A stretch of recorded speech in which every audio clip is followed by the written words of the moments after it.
Good morning, good afternoon, and good night, and welcome to the Amateur Otaku Podcast.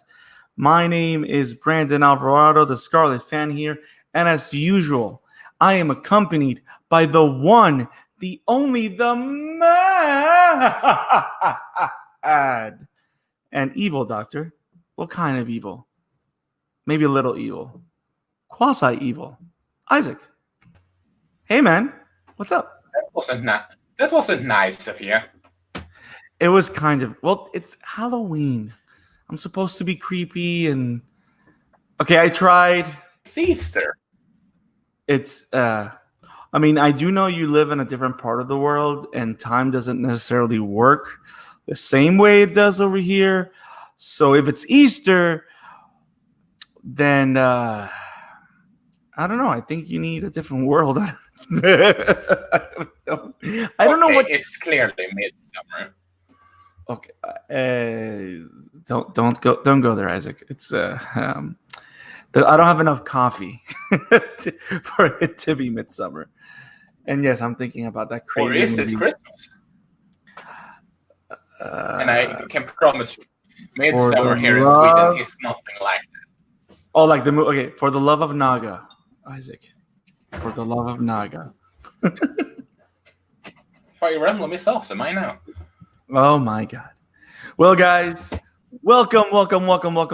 Thank you for joining us tonight on the Amateur Otaku Podcast. Isaac and I are very excited to be here and to celebrate Halloween with you guys.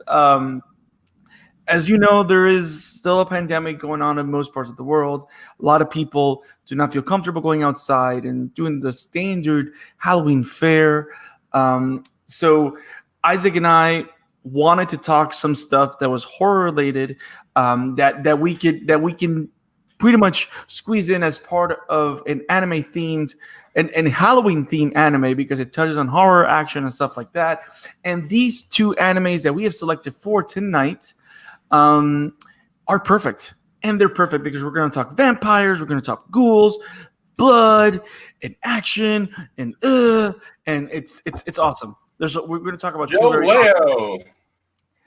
Yo, Leo. What's up, man? Thank you for joining us, my brother.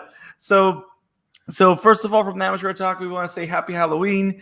Thank you for joining us, and we're really excited. This is the first time, I think, Isaac, that we've done like a double feature. So we're going to start talking about this anime called Vampire Hunter D, which is actually like a classic anime from the 80s. They got like a reboot on the year 2000, which is an awesome movie, but it's part of a long-standing novel series. Like there's like 20 volumes of this. It was super famous in Japan. I'm really surprised that I have not heard more about this. So I'm really happy that Isaac recommended it. So that was his pick. It's funny how things work. We started with his pick, which is going to be Vampire Hunter D, and then we're going to take a short break of 15-20 minutes in between, and we're going to come back and talk about Tokyo Ghoul, which is one of my favorite animes of all time. Even though it has certain situations, I think that first season, that story of Kaneki Ken, Toka, and Teku, ghouls, humans, is so good and perfect for the themes of action horror. And it's one of the best action horror animes out there, period. So we made this special list for you guys, and we're really excited to talk about it. So thank you for joining us, and get ready for a hell of a show. I got my coffee ready. Isaac, do you have your tea with eyeballs ready? Ew. I have your tea ready, but I don't have any eyeballs. I mean, you probably have Pikmin, though. I mean, you can never be right. Yes, I play against that.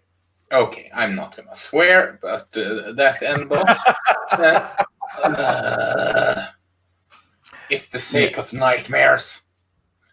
Hey, that means it's perfect for the show. So in other words, let me get this straight. So Isaac is playing Pikmin 3. He was telling me off the air. So let me ask you this, Isaac. So what you're trying to say is that you trying to beat that final boss as Pikmin was the perfect preparation for a Halloween themed podcast? Well, you can technically, if you want, you can technically make Pikmin a horror movie. So yeah, if you know the lore Now, of Pikmin, you would know what I'm talking about. something tells me that we're going to have to do an episode on this because I am very intrigued right now. The lore of Pikmin, the nightmare game from Nintendo. Okay, we're going off the rails. Isaac, let me ask you this. Why is it that when you go off the rails, I reel you in, but as soon as I start falling down a rabbit hole, you just let me crash? Why do you do that? I feel like it. You're the stuff of nightmares. I know. I know. Oh, Isaac. So, thank you guys for joining us at the Amateur Otaku. Very important. If you like what we do here on the Amateur Otaku Podcast and live stream, make sure to hit like. Make sure to subscribe to our YouTube channel. Make sure you subscribe to the podcast on your favorite podcast streaming website. It is available on Spotify. It is available on Google Podcasts, Apple Podcasts, Stitcher. It's available on Radio Public, which I've never heard of. It's available on Anchor. It's available in so many different areas, but also on YouTube. And when you're on YouTube, click on the bell. Click on the bell for notifications so that way you receive notification of every upcoming video so that you do not miss a stream, you do not miss a premiere, and you have awesome times with us talking anime. So we're going to be here for almost maybe 2 to 3 hours as we go through these two properties, Vampire Hunter D and Tokyo Ghoul. So the plan is we're going to do the full episodes back to back. And then when it comes to editing, we're going to separate it into 2 episodes so you guys can enjoy the episodes separately. But also we're going to be listening to comments and stuff like that. I love how Leo understands that the nightmare of Pikmin is real.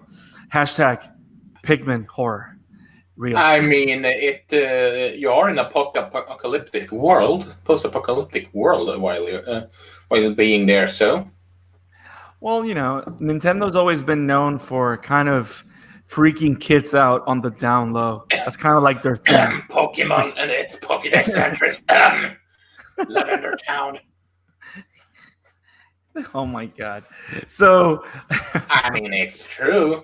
It is true, Game Freak. So we're gonna, if you guys have any comments, you guys have any questions, any particular topics that you guys want us to cover, Halloween related, anime related, whatever you guys want to apport to the conversation, please feel free to send us a comment. We have the comment section right here. As you've seen with a couple of comments from Leo, we'll put them on there.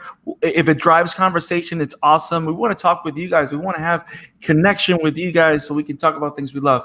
Any thoughts on Vampire Hunter D? Any thoughts on Tokyo Ghoul? Any thoughts on anime in general or horror animes that you guys want to recommend? Maybe I've seen them. Maybe Isaac has seen them. And then we can talk about it throughout the episode. So we're really excited. And Isaac, I think I'm ready. Ready for some Vampire Hunter D? Yes. Cool. I see what you're doing there.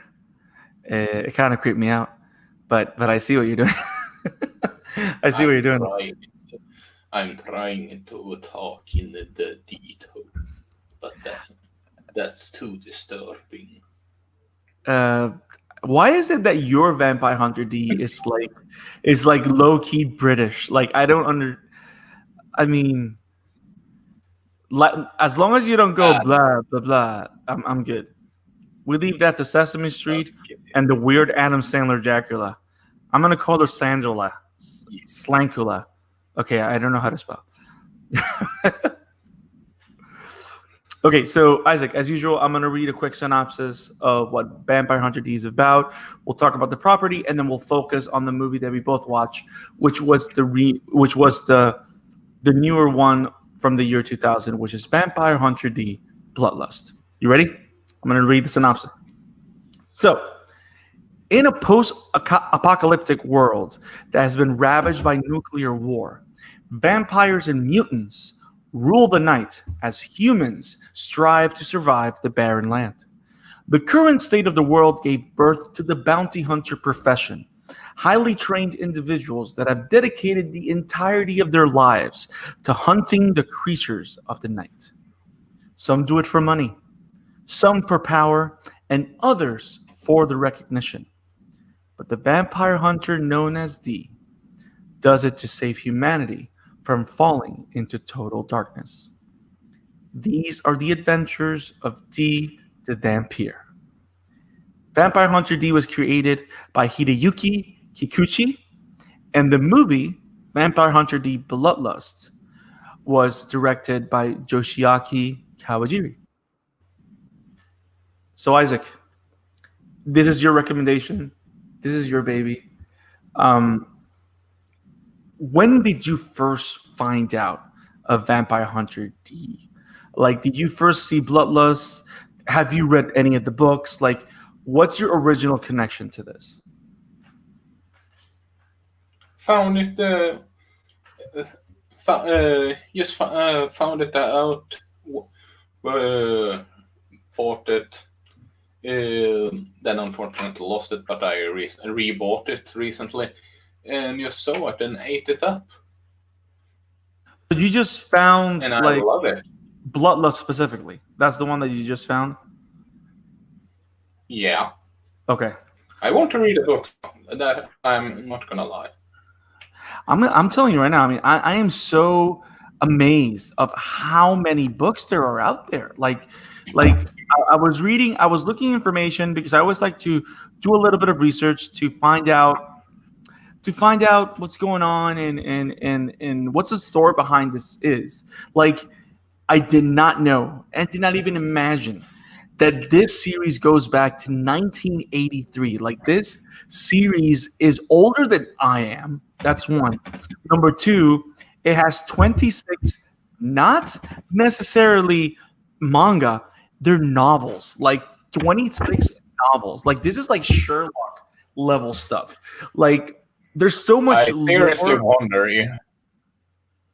Go ahead. I seriously wonder if this novel series inspired Castlevania. I wouldn't be surprised if this novel series inspired Hellsing. Like that too.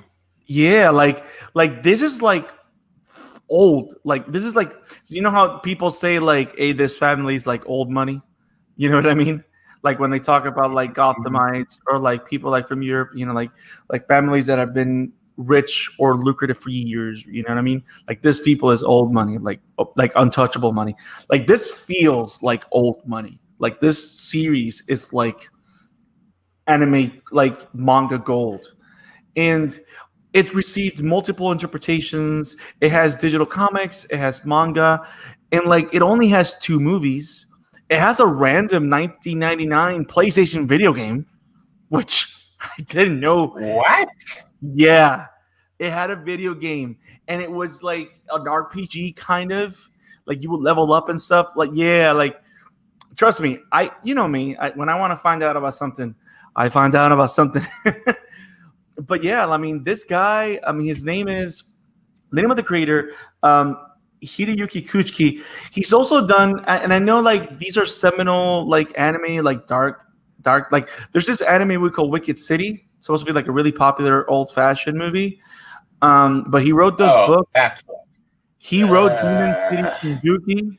He wrote Demon City Blues. Like, he's mostly known by Vampire Hunter D. But I mean, the guy died recently. Wicked City is not that good. Well, you know. But still, it's a style. You know what I mean? Like, I what I like also about this is how it takes how it. Go ahead. So you said true. Yeah. So like, go on. This world of Vampire Hunter D.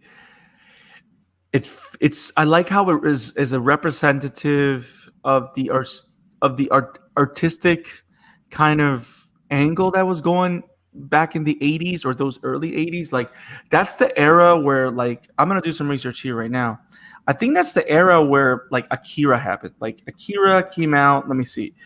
Akira came out in 1988, like 5 years later. Like, when did Blade Runner come out? Because if you look at the world of of Vampire Hunter D, right? It came out like Blade Runner came out in 1982. It reminds me a lot of Blade Runner. Like it's this mix of old fashioned with crazy advanced scientific weird stuff. Like and also with the mix of demons and mutants and vampires. Like you don't have and I like the fact that it includes mutants in the mix because you don't get mutants. Like mutants are always known as a result of nuclear toxicity, of atomic radiation. Like it's something that you don't get unless you have a world where there's been scientific progress. You know what I mean? Like you only see mutants as a result of either nuclear fallout or anything like that. So I like how it blends these two things together, where you have old radiation or old viruses, because in most new movies, like one of my favorite vampire movies, I don't know if you've seen it, Isaac, one of my favorite, and I think it's one of the smartest vampire movies ever made, is called Daybreakers with Ethan Hawke. Is it the one where vampires can turn back to humans through enough sunlight or whatever it was? Well, I mean, spoiler alert. I mean, you just gave the whole movie. Sorry. But yes, I'm a bit tired. Okay. No, you're fine. But yes, that's yes, that's kind of the gist of it. So, but one of the main things about that story is that vampirism is categorized as a virus. You know what I mean? And even through history, or at least in the history of it's always treated like a sickness, like an infection that simply takes over the host. And that's why when someone becomes a vampire, their entire personality changes. They gain all these abilities. Like the person that they were ceases to exist because the virus, which is the vampirism, takes over. And they're never really back into control, which is also one of the most interesting things about vampires, right? Especially this old-fashioned, because I love how one of the best things I think about this world, and I really want to hear what you think, Isaac, is that this world of Vampire Hunter D, which I would love to see how Kuchiki or Kikuchi was the name of the author.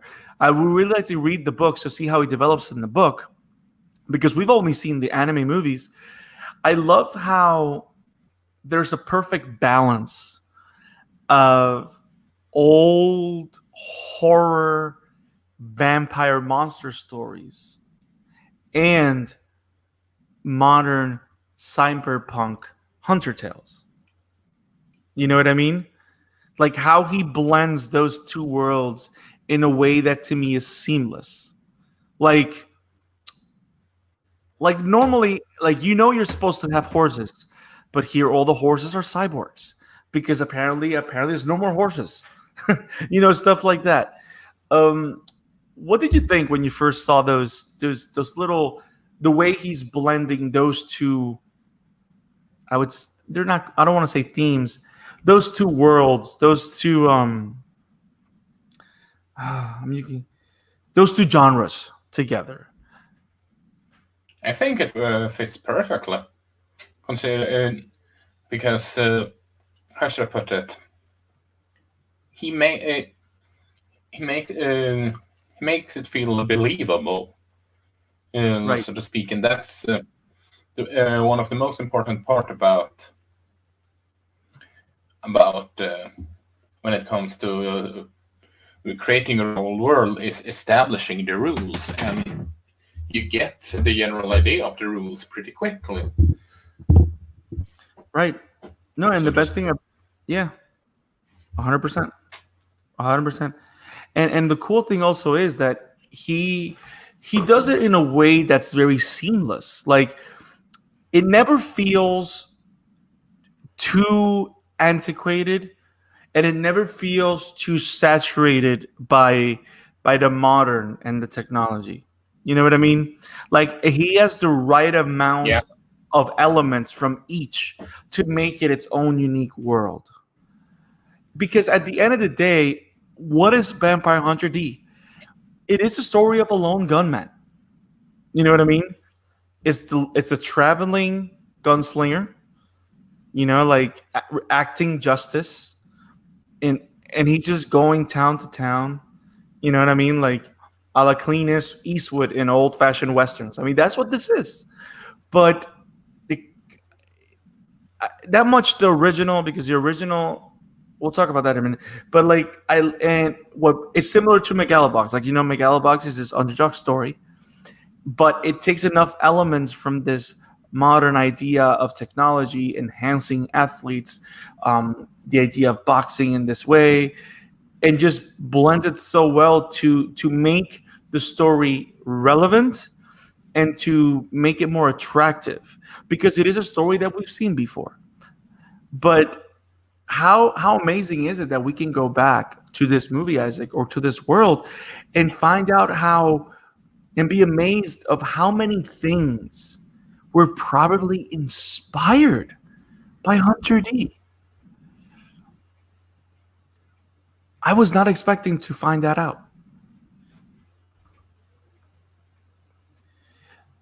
I mean, Blade is more than likely also kind of inspired by or at least I wouldn't be shocked if that was the case.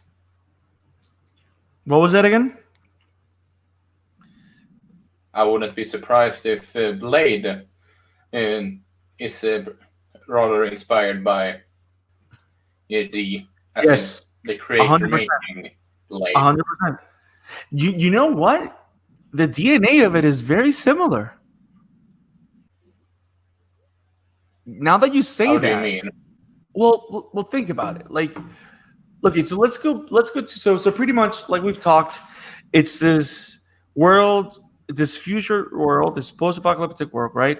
Where you have vampires. In the world is Carmen San Diego.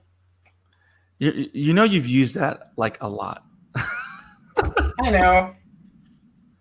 know. So what makes it very interesting that you say that, especially its relationship to the idea of Blade, is because look at this. The main character of Vampire Hunter D, which is the hunter known as D, is a Dhampir, which is the name that's given in this world. Have you ever heard that term before? I've never heard it before. No, it's only in the it's like Hunter D. Yeah, it's like original to this, which is to me is very smart. I don't know where he came up with the name, but it's interesting. So D is a Dhampir, which is he is the offspring of a vampire of nobility and a human. So he's half human, half vampire. So, but the cool thing about it is that because he's half human, he does have emotions. Well, they all have emotions, but he's more in touch and respects humanity, and he wants humanity to thrive. And because he has a vampire, he has all the strengths and abilities, and he does have all the weaknesses that a vampire has as well, which is very interesting. But more than anything, he also fights. He has that fight with the bestiality within him. But in all those things, you can see in Blade. But the more curious thing that I find, or the most curious connection, is that think about the first Blade movie, right, with Wesley Snipes. Blade is a hunter, and he has to save a girl, and he has to protect her from becoming a vampire or from falling into the hands of these people. So it's all about the girl and him saving the girl, and the girl kind of falling in love with him. And towards you, that's the plot of the first Vampire Hunter D movie, like almost to the T. So and you mean T? Oh my god, you're horrible. So I know there's so many elements of Vampire Hunter that you see in Blade. You see a lot of things in Hellsing. Even dare I say, Underworld. The idea of old and new mixed together in that way. It's like, I don't know. This guy Kikuchi was ahead of his time. I think I would say. Maybe I'm blowing this out of proportion, but I think the fact that this came out so many years ago, and I can just see all the threads that connect back to it, and how little of it there is. Like the people that know about Vampire Hunter D are either because they found these two movies, and or they've read the manga, which I have not seen many translations in English. Um, you know more of the ins and outs of the anime world, Isaac. Is Bloodlust considered like a uh, like a staple in the anime world, like one of the biggest anime movies, classic? I'm unsure. I'm unsure on that regard. Yeah. It's a Madhouse production, that I know. Madhouse doesn't stop giving us great stuff, doesn't it? Even if we're finding it, No. because it's like even back then, before we were born, Madhouse. I think Madhouse is even in the Bible. No, but like even before we were born, Madhouse was making awesome content. What is it about Madhouse that everything they do is stupidly consistent? Have you seen a bad Madhouse show? No, but I know there is one that it's supposed to be quite bad. I can't recall the name of it. But there's supposed to be one, yes. Awesome. It's many people say that apparently it feels like they use their C team on it. Yeah, because even the B team is probably amazing. I would like to. But anyway, Madhouse. So let's talk about the story. Like you said, you saw like the first original Vampire Hunter D movie like a long, long time ago. I actually went ahead and I watched both films. So for those that have Verve in the States, High Dive has, which is one of the many anime apps within Verve. High Dive has the original Vampire Hunter D movie, which is a film that came out in 1985. It's a product of its time. Like you know how like the comedy and the action. Do you remember Lupin the Third back in the day, Isaac? Like it I've was only seen Castle of Caligari, which is the movie that Hayao Miyazaki did. right. So you know, like the animation tends to be like, it's not that it's chopped up, but it's like you can tell that it's aged. You know what I mean? Like it's older, and like the way the Yeah. characters move and stuff like that. So the original Vampire Hunter D movie reminds me of that. Like everything is like quick takes. Not a lot of story, not a lot of meat on the bones. It's all about events one after the other. It feels like it's not necessarily there to be serious, to be taken crazy serious. Like they're just trying to make their point and go home. Like one of the things that I liked about, apart from the fact that I like the original, because I think for those that are looking for a proof of concept, the first Vampire Hunter D movie is great because it's short. It's only I think it's like 80 minutes or like 75 minutes. It's your standard animation movie, fair. It's entertaining. If you can sit through older style animation, you'll enjoy the original Vampire Hunter D movie. But I'm gonna tell you, no, yes, but keep in mind, I'm making a point. The point that I'm trying to make is that the original was a product of its time. Yeah, you mean like that? Yeah. Yeah, like for the time that it came out in 1985, and the seriousness that people have with animation, or I would say let's say that the audience that was going to watch Vampire Hunter D wasn't an audience like nowadays that was expecting a mature film that was deep and went into the lore and the philosophies. You know what I'm saying? Like that movie's just there to show you who D is, how he operates, and to see an adventure, which to me was great because it was a great point of entry to the character. Now, why did we pick Bloodlust? First of all, and this is the deepest reason why, is because Isaac made me do it. But no, Isaac said he was the best, and I trust the Mad Dog Isaac. And he was right. Bloodlust is the better of the two movies. But why is it better, Isaac? Why do you think it's better? Tell me. I know I have my reason, but why do you think Vampire Hunter D Bloodlust is the one that people should watch? Because it explores I argue that it explores the lore and world of D a lot more, and there is. I actually dare say that he's the main secondary character, or caller, are a lot more interesting than the girl at the beginning that hire him in the first movie. Right. You're talking so about was it Lenore? I think was the name of her, or something like that. What was the name? I just saw the movie yesterday. How do I not know the name? I'm sorry. Layla. That's the one, the blonde one. What? They were both blonde. The one with the short haircut. Yeah. No. Yeah. I completely agree.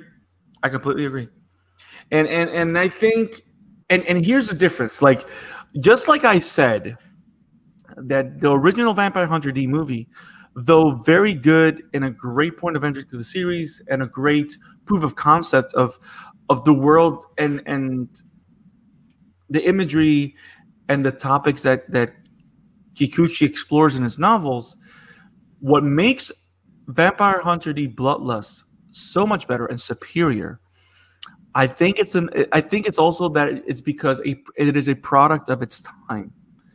Like, it came out. Think about this. It came out 4 years after Ghost in the Shell, and you and I both know that Ghost in the Shell, what makes that movie phenomenal, apart from being a staple of anime and a staple of sci-fi in general, is that the character development in that movie is one of those things that's like you never really saw that in anime mainstream until that film.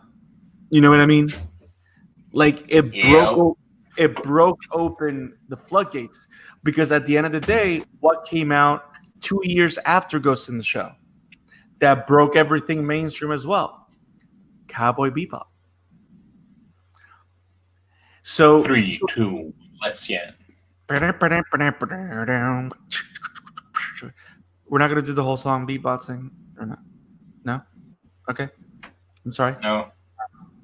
Why do you lead me into this sass Shame on rap? you. It's a shame on you. Oh my god. This is amazing. But yes, so like all these shows have come out and people are being I think even was Black Lagoon around no, Black Lagoon is like 2000s, right? Came like way after. Yeah. But yeah, like all these things that happened in anime that I think I'm very happy to say that when this new movie came out, you had two major fans of the material, like the director of the film, Yoshiaki Kawajiri, which, by the way, I don't know if you're aware of this. He also directed a lot of episodes for Ninja Scroll, which is like it's one of like the big. I'm not surprised at all. Yeah, and so he's like one of those hardcore action directors for anime, right? So and that he has that under his belt because Ninja Scroll came out in 1993. So I believe they work very well. Apparently, have heard me and grant me my wish, my revenge. Wait, wrong ninja. Yeah, it is entirely the wrong ninja. Shuriken. So apparently, I was reading Wikipedia, which is the most trusted source, right? Um, so I was reading Wikipedia, and one of the things that I was reading that was interesting is that apparently, since the original Vampire Hunter D came out, so many people loved it that's the reason Bloodlust happened. Like a lot of fans wanted more animation of Vampire Hunter D because for those out there, the only two pieces of animation that exist are these two movies. Even though, yes, there is this plethora of volumes of books and novels of this character, there's only two OVAs. That's all there is, and they're not connected to each other. What? It's just weird considering the popularity of the books. Yes, especially how many people clamoring for a sequel or for a follow-up led to Bloodlust, which Bloodlust is actually based on a arc or an arc called Demon Dream Chaser or something like that. Like it's supposed to be very faithful to the book, in that regard. But I agree with you. What makes Bloodlust a superior film, and one of the better ones, and the one that we would recommend here, the Amateur Otaku, if you want to watch a serious good movie, is because it takes you deep into this world. Like you see all the different sides. The characters are complex. They all have interesting motivations. By the way, one of the things that I like about the fact that D is portrayed and played the same way in the original movie and in this movie. Like you can totally see that the 1985 movie and D from that movie and Vampire Hunter D on the 2000 movie, you think it's the same character. Like, which I like a lot. So like there's just like connection, you know what I mean? Yeah. Because even the way they designed them, like they were very faithful in both versions. I think the creator was very involved in both versions. I know he was in Bloodlust. The creator was Kikuchi, but yeah, like the complexity of his character, how he cares about people, how he deals with different situations. There's a lot of scenes that were like emotional and even there was a lot of scenes that you kind of knew that what was gonna come was coming. But I think the way they handled a lot of scenes, like especially one of my favorite scenes, is the scene with where D ends up buying a horse. I was actually thinking about the same scene. That scene is amazing. Like there's so many layers and complexity in that scene, and you learn so much of D and the way it inadvertently affects all the other characters in that, and to say that you never see these characters again. Like, you know what I mean? Like it's D passing through a town. He needs to buy a horse, but the fact that he's there causes a ruckus. I don't know, man. I mean, it's and how the different parties deal with the situation. I don't want to say what it is because it is so heartfelt and a powerful scene. I want you guys to discover it and enjoy it as you watch it. But man, this movie is so good. Now, one of the things that I think this movie does so well, for those that like plot twists, this movie throws you a hell of a curveball towards the end, by the way.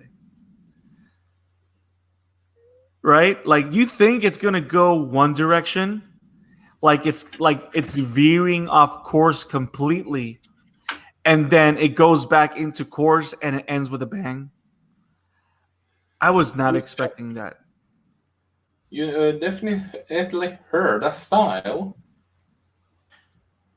What'd you say? You said one direction, and I said heard a style.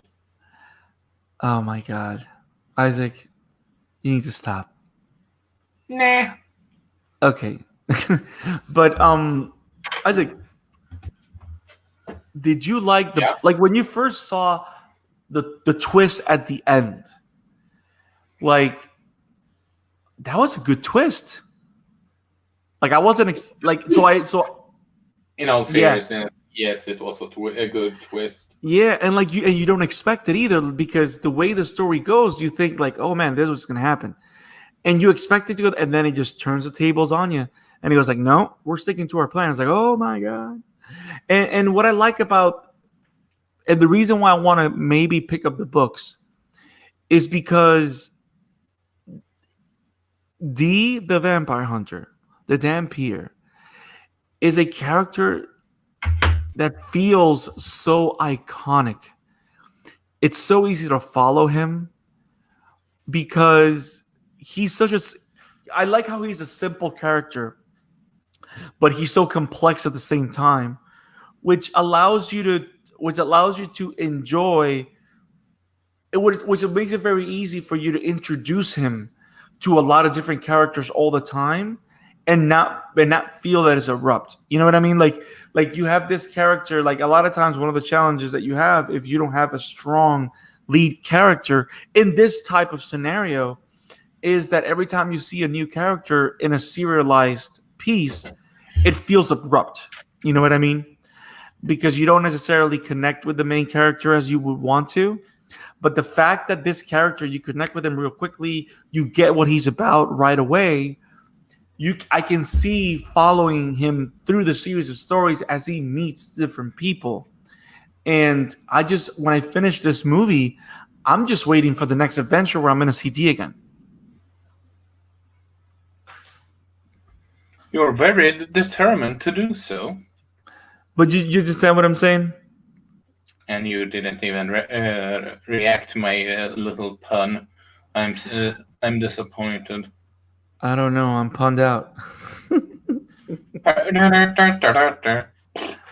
Oh yeah, it was horrible. I know. But what was your favorite moment in the film? Or the same one as you mentioned. Oh, the one with the horse? Yeah, absolutely. Yeah. Or if it wasn't that one, it's probably the ending. The ending, yeah. Yes. And I like how and I think the ending of Bloodlust is the perfect example of the mixture of the world of old horror and technology, because it deals with all these themes. I wasn't thinking of especially that part. I was okay. So what were you saying? And then I'll talk to what were you thinking? We should talk about it because it's specifically the last scene in the entire movie. Oh, you mean like what happens at the end before he goes on his next adventure? Yes. But which to say that this movie has a very satisfying ending is nothing short of high praise. Like, this movie is satisfactory in all of its facets. It explores the character of D. It has a variety of interesting characters with the Marcus brothers, which is a group of hunters. The main villain, if we are to call him a villain, he's a very interesting vampire count. I don't know. Like, this movie is filled with colorful characters. It is a full film. Like, it's an hour and 40 minutes long, but it doesn't drag. Like, there's always something of context, something concrete that's happening with a lot of meat to chew on, no pun intended. There's so much good stuff in this film. You guys got to go watch Vampire Hunter D and tell us what you think. If you love vampires, watch Vampire Hunter D. Did I mention that animation is gorgeous in this movie? Oh, yeah. It is strikingly gorgeous. But then again, who produced it? Madhouse. And Madhouse is known for amazing. And I love how it's like high-end fancy animation. It feels like you're watching portraits. Yeah. It's an era of anime that I truly missed because while the animation of today can be extremely gorgeous too, those kind of animation is something that I truly miss. And it fits the style. Like you would definitely think that you're watching Castlevania. But even here, because of its dark undertones, because everything feels hand drawn as opposed to digitally drawn, like I would say that this feels more live, more vibrant than the bright colors that you see in Castlevania. Yeah, I can definitely agree on that part. Yeah. So, but yeah, it's amazing. It's awesome. If you love vampires, go see Vampire Hunter D. If you like stories like Blade, Underworld, and all those crazy, interesting modern vampire stories, watch or read truly suck Vampire you Hunter in. D. And oh my god, that is so bad. You just thought about that, or you've been holding that in for a while? I just thought about that on the second. You are a mad doctor, you. I know. Watch Vampire Hunter D. And you know what's the best thing about it?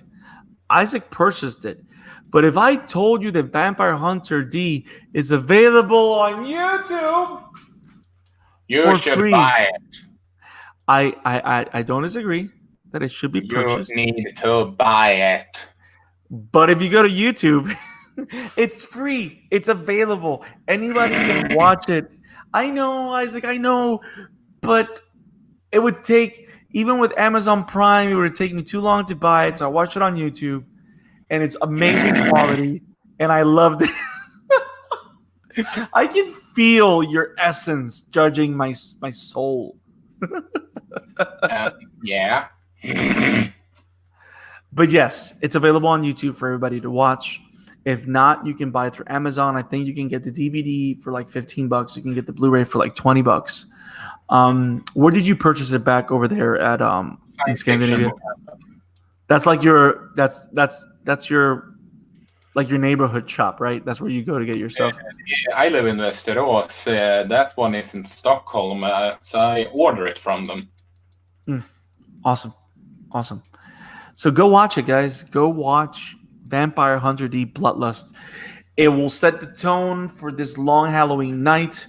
It is a great film that you'll enjoy. And we definitely want to hear what you think about Vampire Hunter D. I know you guys think that I love everything. That's probably true. But I have especially end of Evangelion. Oh my god. But no, that sucked my soul. So I tried. I failed. So but there's so much good in this film.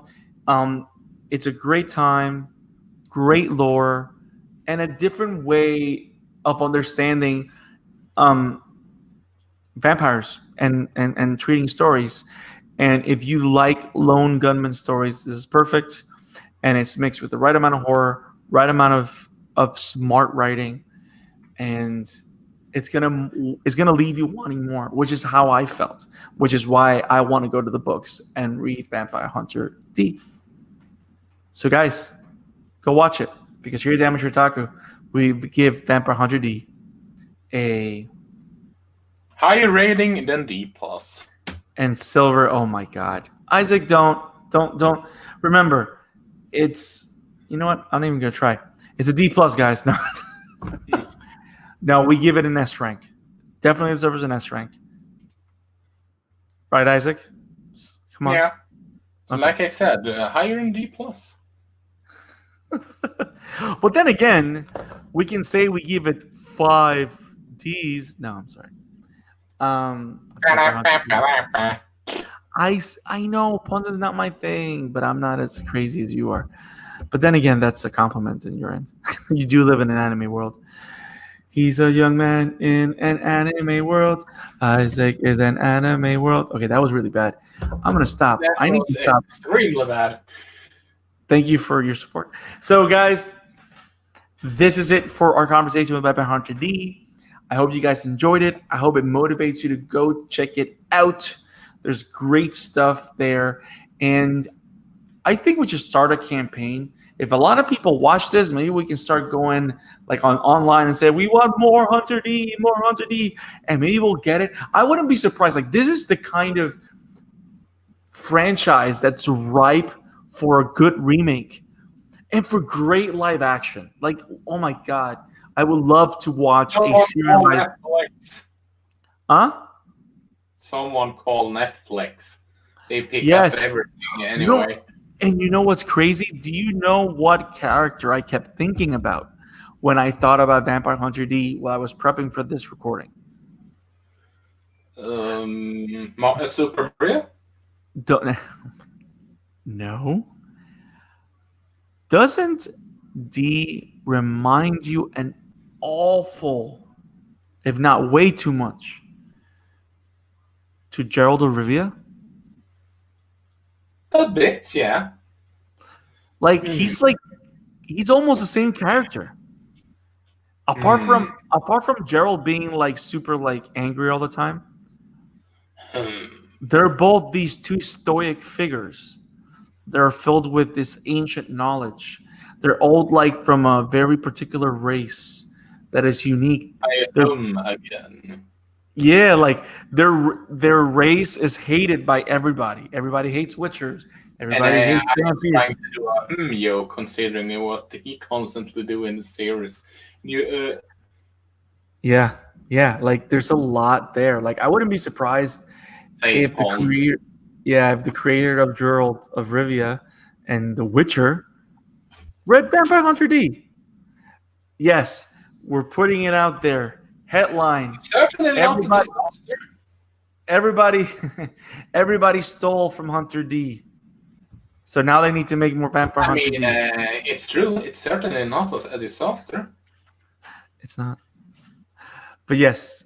So guys, this is it for this episode of the Amateur Otaku Podcast. For this section of the episode, we're going to go ahead and take a break so you guys can go back to this episode if you guys just came in. We're going to come back in around 20 minutes or so at 7:10. We're going to come back at 7:30, and we're going to talk about Tokyo Ghoul in the Halloween special edition of the Amateur Otaku Podcast. So thank you for joining us.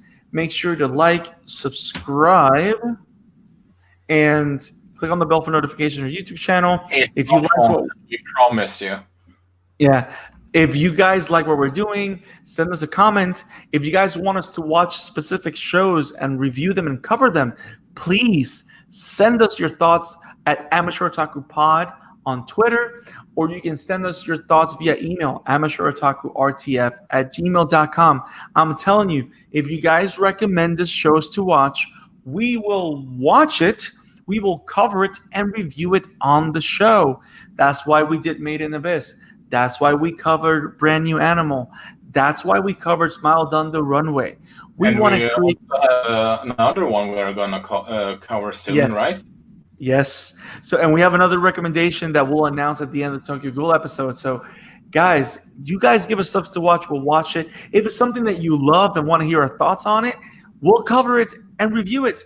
If it's a show that you're thinking of watching but don't know how good it is or what it's about, let us know. We'll watch it for you and give you our thoughts, because that's what we do here at the Amateur Otaku. We review animes for people that have never watched it and want to jump in, and we review anime for people that love it and want to have awesome conversations. We want to have awesome conversations with you. So we'll see you in a bit, guys. Thank you for joining us. Have it awesome.